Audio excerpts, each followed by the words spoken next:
Hey guys, this is CLG Yellow Pete bringing to you my Razer Academy guide about Kog'Maw. This is a random solo queue game pretty much on the North American server at roughly 2k elo. I'm just gonna go through replay, maybe speed up some sequences and tell you about my thought process in the game, the decisions I made, and yeah, basically things you have to watch out for when playing this champion.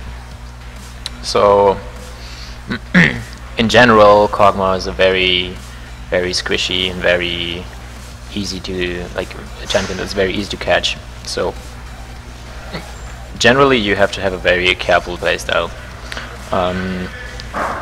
For example, in this level 1 engage, we actually managed to get Maokai very low, but as there's still targets in front of him, I just choose to not run after him there and just to choose to attack the closest target available. This is actually another thing that you should usually do in team fights with AD carries and with Kog'Maw in particular. Don't tunnel vision too much, don't rush through the group just to catch a single target. It's usually going to get you killed. So nothing really comes out of this. Everyone just goes to their lanes and goes to their jungle, like every player in the game recalled.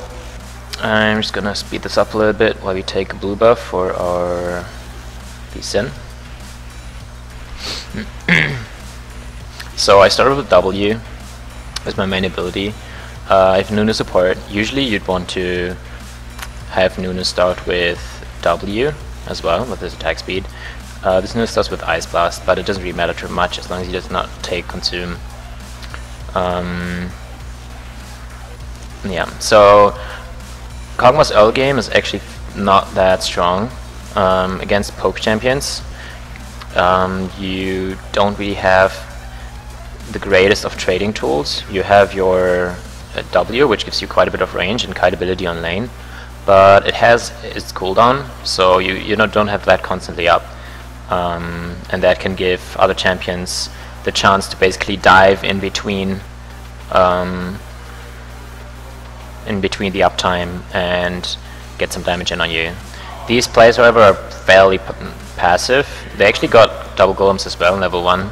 They're not really making much use of that. They're just letting me freely push through the creeps, which is quite a huge mistake and makes my laning phase a lot easier overall. Yeah, if you're not forced to use anything on Kog'Maw in terms of resources on lane early, like mana or health, you should look to not do it yourself either. I'm not looking to harass anyone with my E, for example.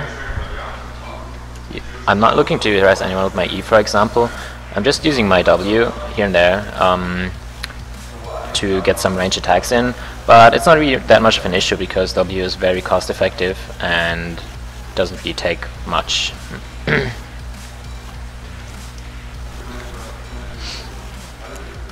So they're pushed up to the tower now. Everyone in the lane is still really high in HP. The farm is somewhat equal, I believe. Yeah, it's actually exactly equal right now.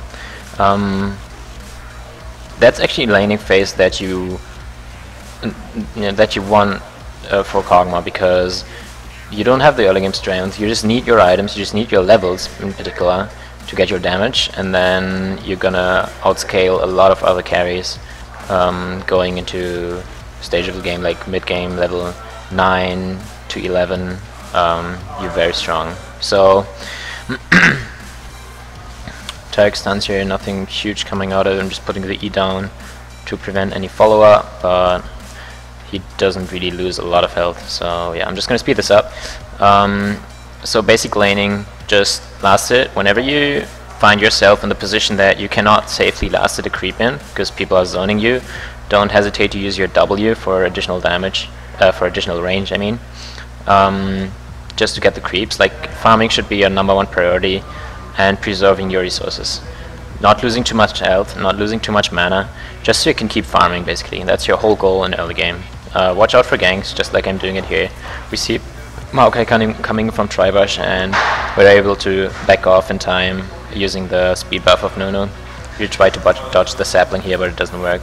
So I'm fairly chunked right now. I still have 2 push-ins left though, because there was nearly no aggression on this lane. So I can just keep here, staying here and keep farming. That's really good for me.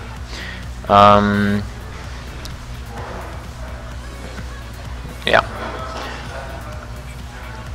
That's fairly optimal. As far as skill order goes, I'm using a maxing W first for the range advantage that you get from it, and E secondary. I get asked a lot why I max E over Q, because Q is an attack speed steroid, and typically as an AD carry you'd probably focus on that just to like focus on your auto attack damage. However, I'm already playing with Nunu, meaning I already have a lot of attack speed naturally, and the other thing is that the steroid in itself is quite okay, but not really great, because it comes with an active that it has some of the strength of the ability, and the active, however, is very low in range, so it's really hard to use, especially if you're looking at the higher levels of W. Your auto attack range just exceeds your Q active range by so much that it's not even worth picking up. So I noticed that Ezreal and Taric wanted to base here, so I just push the wave as quick as I can and then base myself. They're gonna lose like 1 or 2 creeps here. Actually, they lost the whole melee row as well as the ranged one, so that's like 1 entire wave of creeps for them lost. If you're basing, you should always look to push before, because it basically frees up your lane and it makes you lose the least amount of creeps possible. So on my first base, what I chose to buy was Circuit Greaves, Vampiric Scepter and Drone's Blade alongside some potions. The other option I would have in this case is just leaving Boots at level 1 and getting another Drone's Blade. That's actually a better early game build, because it gives you more HP, like you're not easily burstable against, especially against Taric Ezreal. That's something you have to consider. Their double ultimates, they're both level 6 now, do actually hurt quite a lot, so you have to consider whether you're burstable or not. But I feel pretty confident in this matchup. I feel like I can pull this off, so I'm just going for Circuit Greaves instead, skipping another early game item in the form of a Drone's Blade, and just trade that for a little bit more offensive maneuverability. The Vampiric Scepter is basically because I have a non-sustained support, and I really want to not get out sustained in lane. So we actually knew that Maokai was here a couple of seconds before. Lee Sin still decides for the gank, and we actually managed to get the kill on Taric here. Just keep moving between shots, and shooting your ultimate in the path that they will take, and actually managed to get just about the kill on this guy. So we have no chance to beat these guys. I'm just gonna back off and base here. They're trying to chase, but it has no point.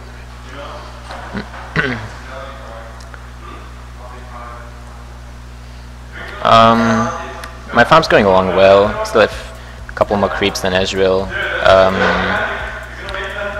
and yeah, things are going great. As I come back to lane, there's something. It's a small trick, but it's still worth mentioning. As you come to lane, sometimes you have the situation where you cannot reach the creeps with your auto attacks just yet, and you can sometimes last hit the first creep with your ultimate. If you do that, even if you're usually out of XP range for that, you'll still get the XP bonuses just because you killed the minion. It's just a small trick. It doesn't really matter too much, but you know, every advantage that you can get for free, you should just take. So right now we could actually have more of an aggressive playstyle already.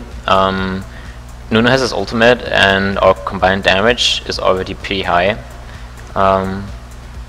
This Nunu doesn't really show much aggression, so I'm just tagging along and just farming for now. But later on you'll see some aggression as well. That's right, they also have Twisted Fate. He doesn't go for us this time, so we know we're relatively safe here.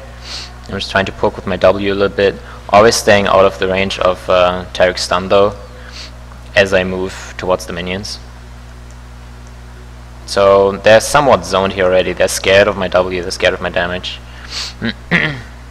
Tarek's actually, yeah, he sees Nunu going there, so he's trying to go aggressive on me, but I'm just backing off. I feel that in a coordinated engage right now on Tarek, you could easily take him down already, because I have cleanse. Like the second he stuns me, I can just cleanse it. We could have done it at this point, but Nunu doesn't start to Chang'e ultimate, and I don't want to waste my cleanse for nothing. So it's a matter of coordination in this one. We could have already forced a flash or a kill here, which you're gonna see happening later. I believe it should be at this point roughly. So he stuns me here, and the counter damage of Nunu's ultimate and Ice Ball is just too high. We can look at this again.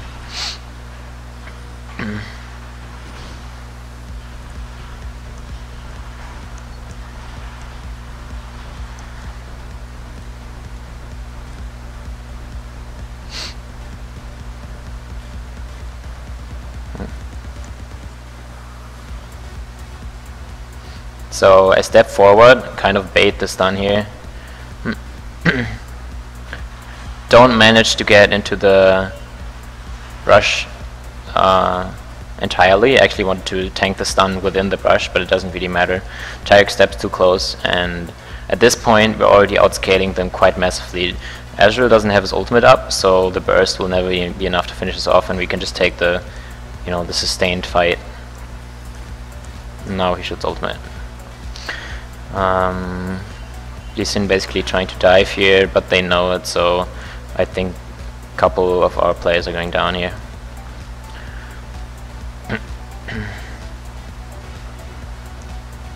Yeah, basically a dive where we lose like 2 guys and get 1 kill. Oh no, actually we might be able to save him here. Oh yeah, moving towards him so he can use his shield on me. So that gets me quite far ahead of Ezreal. I have 110 creeps towards his 93. That's optimal. Usually, even if you're slightly behind in creep kills in Kog'Maw, it doesn't really matter that much. As long as it's not too much, you're still gonna be stronger later on than most carries. So I get back. I don't know. Yeah, I have roughly 1700 gold. So I'm just going for the BF sword right away.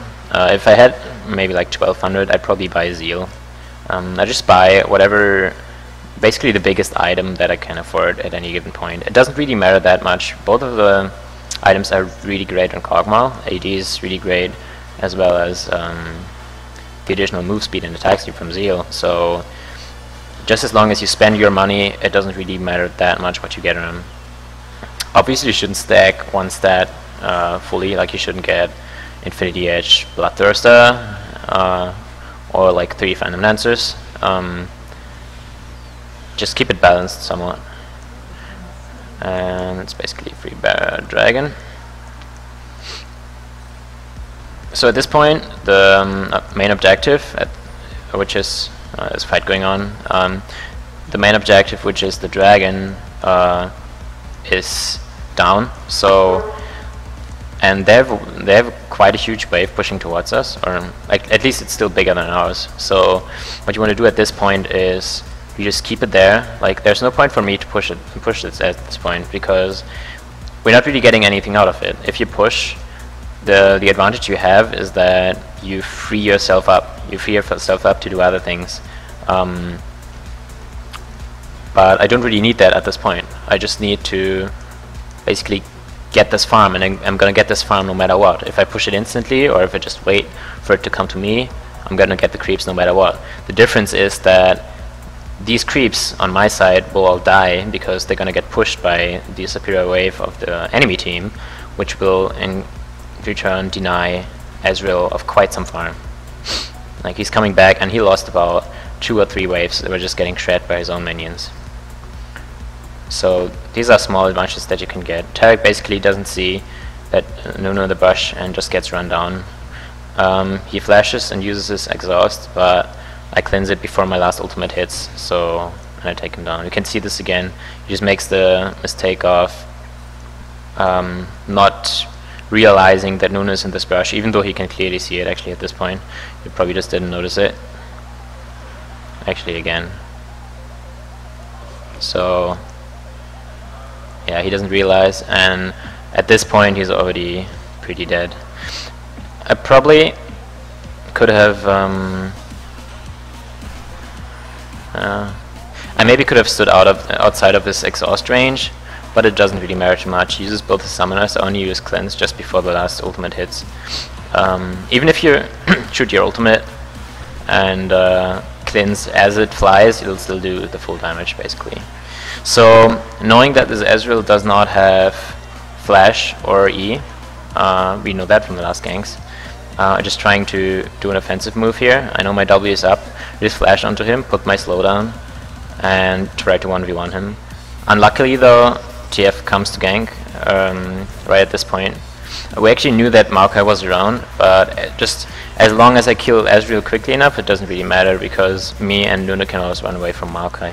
It's just sad that the TF came just at that point, which I didn't really anticipate. It's still a 1-for-1 trade though, so it's not entirely bad, although I gave away a larger spree than Ezreal did, so I should not have done this.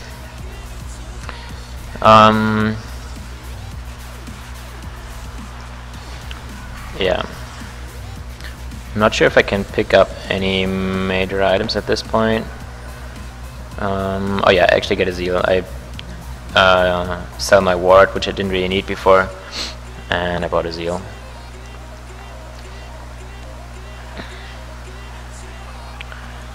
So, as we're going into mid game, a mistake that I commonly see people do is that they roam too much, they try to focus on these team fights too much and not basically focus on their strength, which is, at this point, if you're ahead, is laning as well. Like, you can really stomp people in lane, and you basically have to always watch the creep waves and get as much farm in as possible still, even after early game. You can never let like fall behind and farm. That will always be worse in the long run. So as we pushed up bottom and bottom's fairly pressured, we just go into the jungle. Realize there's a ward here because Ezreal attacks, so we're backing off.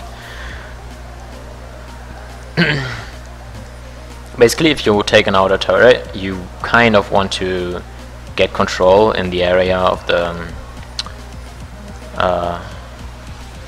jungle that you took it from. So this should be controlled by us at this point, and it sort of is because we have wards, and yeah, we can basically catch people there. So yeah, this is a counter gank done to my team. They get 2 kills here, but immediately as we see the teleport from just a Fade going top, we just push down mid, get 1 free tower, and basically deny them the ability to go for Baron, because if they did, we could get an inhib at this point. We also get the red on our way out, so it's not super bad for us. We got a tower for 2 kills. And as I mentioned before, all this time this huge wave has been stacking up, and basically Dragon is now into play. So what I previously did with freezing the lane and just waiting doesn't really apply at this point, because we kind of need our strength at other points of the map. We can't just give up control of Baron. If they really forced it at this point, if you just grouped and forced it, then we'd have a problem.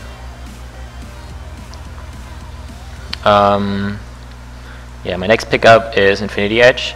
Usually I'd rush Phantom Dancer on Kog'Maw. In this game though I have support Nunu, so I get a ton of attack speed already for free, and there's no real need to go for Phantom Dancer right away. In terms of damage, Infinity Edge deals more at this point, and also you already have enough move speed and attack speed to kite properly. So it's just a small engagement going on in mid. We can look over that again. As I come from base, this is far below. As I come from base, Lee Sin basically gets engaged on here. Ezreal makes the mistake of jumping in offensively and knows E is down, so I'm immediately focusing all my attention on him. Get him with the last crit here, and then do some additional damage to Maokai while Cassiopeia finishes him off. So at this point, I'm a ton stronger than Ezreal. Like there's not even a comparison anymore. My damage is just through the roof pretty much, and we get free Drake here again. As you look at the bottom wave, this is slowly pushing towards them, so we expect actually somebody to farm this, and we see TF sneaking in here. So what we do is we run through the jungle. It's somewhat risky since it might be warded, but I'm just going for the risk. I'm just going for the gank here, and we end up forcing his ultimate, I believe, yes. We have no CC for him, so there's no way we're gonna kill him, but at least the threat of the TF ult is down. And knowing that, we can also, they also have less pressure on the map, so they choose to freeze the lane for just a couple seconds.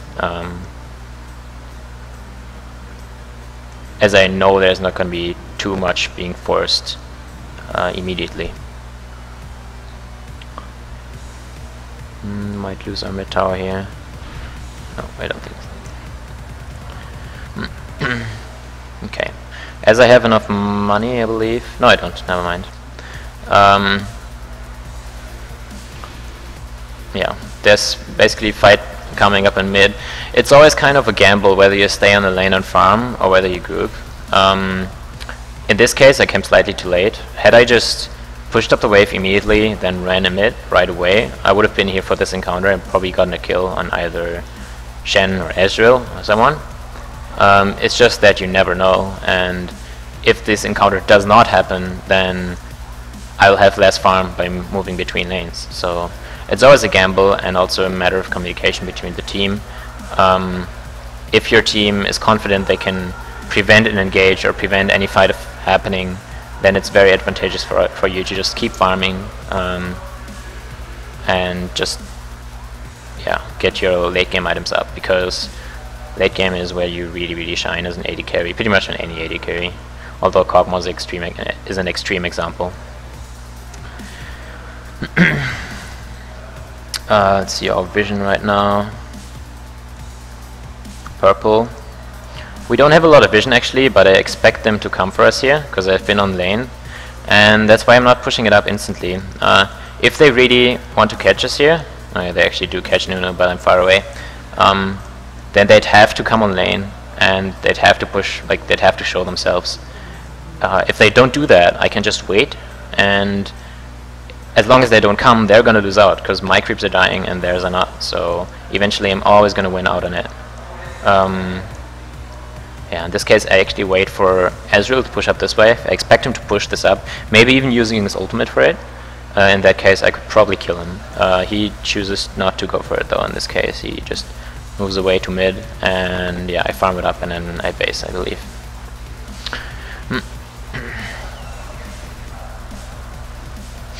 Actually push up the next, no, never mind.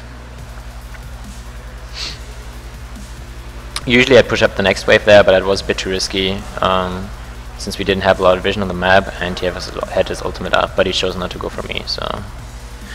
At this point, Baron control is quite crucial. We don't have ward in it. They're actually not making a huge move to contest the area, or get wards down or clear ours, so... yeah, they could probably put us under more pressure here. I have my full build up pretty much, like everything I need for damage is there. I have the Infinity Edge and the Famine Dancer. Last Whisper is also a huge step, but just these items alone will make you deal insane damage already. Just the combination of these two items just gives you the most auto attack damage you can ever get for the gold. At this point, I'm just...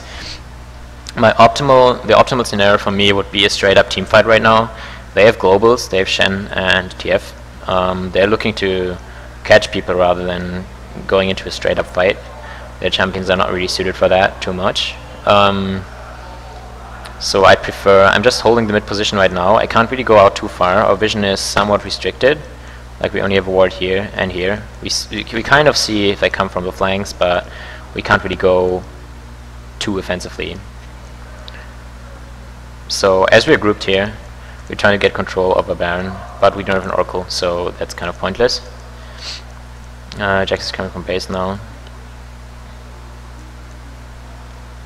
Overall, it's kind of somewhat of a slow game. Like, it's not a huge amount of kills, but actually it's not a bad example of an actual game, because in like very serious games, it's not too often that like a lot of kills happen. So yeah, the Ezreal just now, for example, as you saw, stepped a little bit too close in mid, got 2 auto attacks and basically dropped below 50% from 2 crits. So the damage is indeed massive at this point. I'm just picking up my red. Lee Sin getting out of the catch here. And this point we realized we really need an Oracle, because they're already having wards inside our jungle. Yeah. Oh, actually Lee Sin has one. I didn't notice that. Dragon is up. We have a ward on Baron, so they can't do it in time. If they went for it, we'd see it and we'd be back in time, so we can just go for a safe dragon here. This choice by me to farm the minion wave in bottom lane is somewhat greedy. It's more of a solo queue choice, because I basically expect them not to be able to, or not to be on the ball enough to start off the Baron immediately. In a serious game, I'd probably not do this, especially not with the restricted vision we have. What's my gold count right now? I have 1400 gold. It's not really worth for me to base at this point. I still have my red buff. I kind of want to make a move still. My green pot still ticking as well.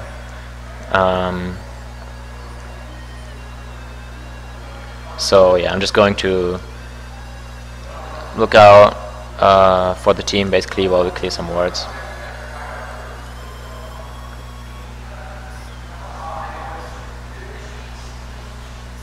So yeah, we're looking to get Baron control now. This is actually what the opposing team should have done quite a while ago. Get an Oracle, get this area, put your own wards down, clear all the other wards, and then basically play with them not having any vision. Ezreal just ulted the Baron, which means they don't have any vision of it. He just did it to check it out. So immediately after his ultimate fades, we just go for it, and we basically have the fastest Baron team that you could ever imagine, with Cassiopeia, Jax, and Kog'Maw. It's incredibly fast, so we pick it up in like 10 seconds. Shen is split pushing bottom right now, but he's still relatively far away from the tower, so we just choose to do a 5-man push instead, and maybe force him here eventually. On our first try, TF actually clears out the minions quite effectively. We only have 1 ranged minion left. That doesn't allow us to hit the tower for a whole lot. I just do a couple of auto attacks on it. We see Shen is there. We're actually looking to recall here already, but then decide against it. Just to not lose our momentum with the Baron, we just try to force his ultimate here, so he can't split push further. So Lee Sin hits him with Q, basically jumps in here, trying to go for the dive. I have to go relatively far. We kind of want to one-shot TF. I don't quite get an auto attack range before he flashes, so I have to re-aggro to Maokai here. Cleanse the exhaust from Taric as well. Cassiopeia draws tower aggro and eventually goes down. It's kind of a problem here for us, because we don't have a good tank to really tank the tower continuously, so the dive kind of fails at first. Going further here, I just kite them with my W. Just like use W on whenever cooldown, but be very wary of it. For example, if you look at it right now, I have about 1 or 2 auto attacks of it left. 1, and now it's over. It's important that you don't try to attack too much afterwards. I'm just flashing out right here because I know I'm gonna get caught. Without my W up, I can't really damage them too much. I flash over the wall because that's the only way I'd be safe. On the right side, there was TF. Into the bottom, there was no option because Shen was standing there. So yeah, my W is however up again, and I just try to fight this out since it's the only option I have. I kite to the bottom while killing Taric with my ultimate, and yeah, Ezreal and TF miss a couple of abilities, and I'm actually able to outdamage them and win the team fight for us. They just overestimated their strength. They were pretty low on HP, so all of them could die in like 3 or 4 auto attacks. So yeah, now I'm alone with Maokai basically. This tower is already pretty low. He's trying to defend it, but he doesn't have the burst to take me down. So as he's coming in, I'm just taking the fight and then taking down the tower. However, next spawn is in 10 seconds already of Taric, so there's no real way I'm gonna get the inhib here, so I'm just gonna back off and base. At this point I have a huge amount of gold because I just got a triple kill, I believe, so I'm gonna invest this into Last Whisper and GA.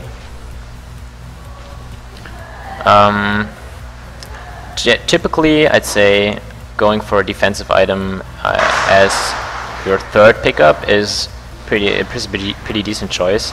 Especially GA has a lot of teamfight presence, because focusing you down doesn't really matter that much anymore, because while you're respawning, your team might still have enough of an impact on the teamfight for you to safely respawn and just kill them again, basically. As for more damage items, Last Whisper is one choice. On Kog'Maw, actually, it's not really necessary. I build it in this case because they have a lot of armor really. They have an Aegis for the entire team. Shen basically stacking armor with Randuin's and Sunfire combined. He's probably at around 200 right now. Let's see. Yeah, 224. Maokai having the Glacial Shroud as well, so it kind of pays off.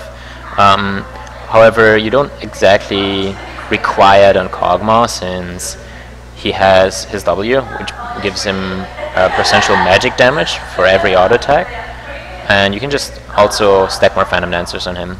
It gives you comparable damage and actually better kiteability, so yeah. In this case I just had the exact money for Last Whisper, so I just went for that. We don't want to get annoyed by Shen split pushing anymore, so we're trying to catch him here, and we managed to catch him just about. He's trying to ult out, but I have too much damage at this point, and he just goes down.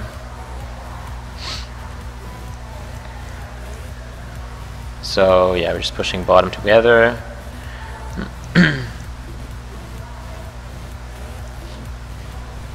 Another defensive choice for an item would be Quicksilver Sash. However, it's mostly useful against suppresses.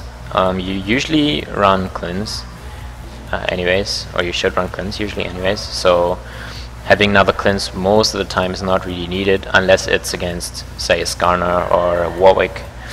Yeah, we're just trying to apply some pressure here. Basically we were able to drive them away from their tower and just take it for free. While they actually poke us quite significantly, you have to watch out for that.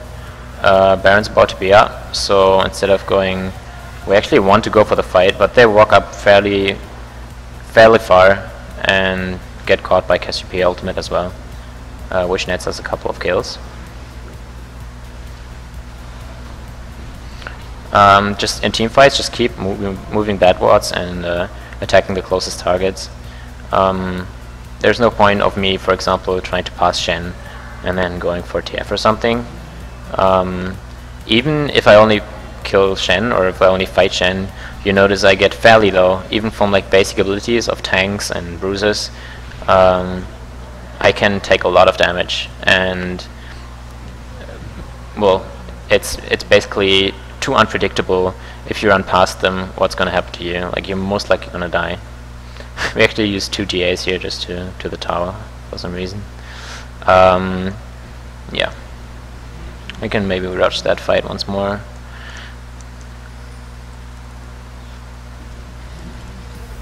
So we're actually transitioning into Nashor, or we want to, but then I put my E down into their path, and they're somewhat caught here.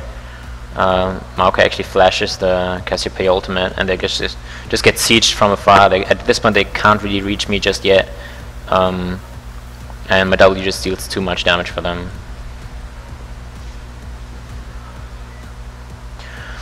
This fight also shows that Kog'Maw's E has quite a good teamfight presence. If you manage to catch 2 or 3 people onto that, they're barely able to move. Even after the nerfs of it, it's still a very strong ability. And then in the end, we know there's only 2 guys left. I finished this one off with basic abilities, and then I offensively flashed towards Ezreal. Usually, especially within a team fight, it's almost never worth it to flash offensively, unless you're killing a very high priority target. At the end of team fights, to finish off people, it's basically okay. Same with early game, just to pick up kills early. But by mid game and late game, you have to be fairly conservative with your flash, because it's basically your most important ability, especially against some of the more dangerous assassins like Malphite. There's no other escape for you than your flash, so, and it's on a very high cooldown, so you better make sure that you always have it when you really need it.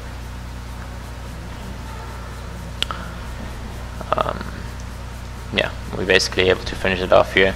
Cleansing the tag stun, he exhausts me, but it doesn't really matter. And Maokai can't stop the onslaught.